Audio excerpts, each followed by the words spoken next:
안녕하세요, I'm Jia. Welcome back to my channel. I'm so excited to bring you to this video. As you can see, I'm here in Hanok, which means Korean traditional homes. I'm in Bukchon village, Hanok village today, and there are many traditional homes in this area. It's really cool. And here, today we'll be making kimchi jjigae, kimchi stew. First step that we want to do is make a stock for the kimchi stew.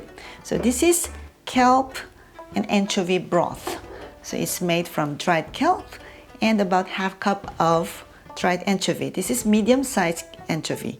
So for the instruction, I will include to my recipe. So please check that. And next, we want to cut the vegetable first and then the meat. Okay, let's cut this in half.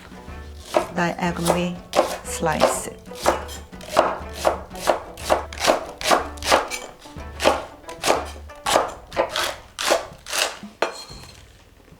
Next is tofu. Can use soft tofu, medium firm. So we're gonna cut these bite-sized pieces.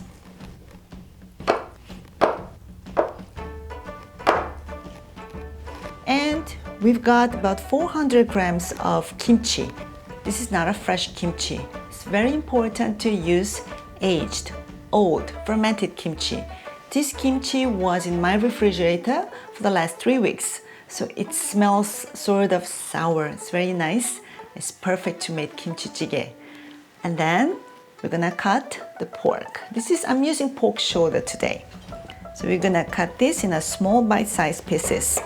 You may use pork shoulder or pork belly, 삼겹살.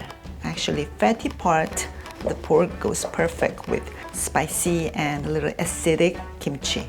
Okay, to prevent the cross-contamination and to use less utensils, I like to cut the vegetable first and the meat last. Heat the pan over medium to medium-low heat. And we're gonna add about 1 teaspoon of cooking oil to it.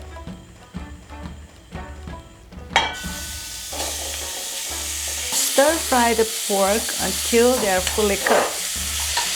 We are rendering the fat as well as giving it a little bit of flavor. It goes perfect with kimchi.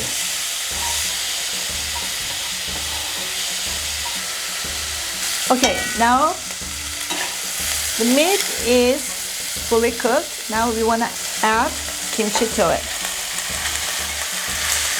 Let's add about 1 tablespoon of kimchi juice. We're going to stir fry it in a medium-low heat for about 5 minutes. Now we want to add the broth to it. Okay, now I want to cover it and cook for 10 to 15 minutes. Okay, it has been almost 10 minutes.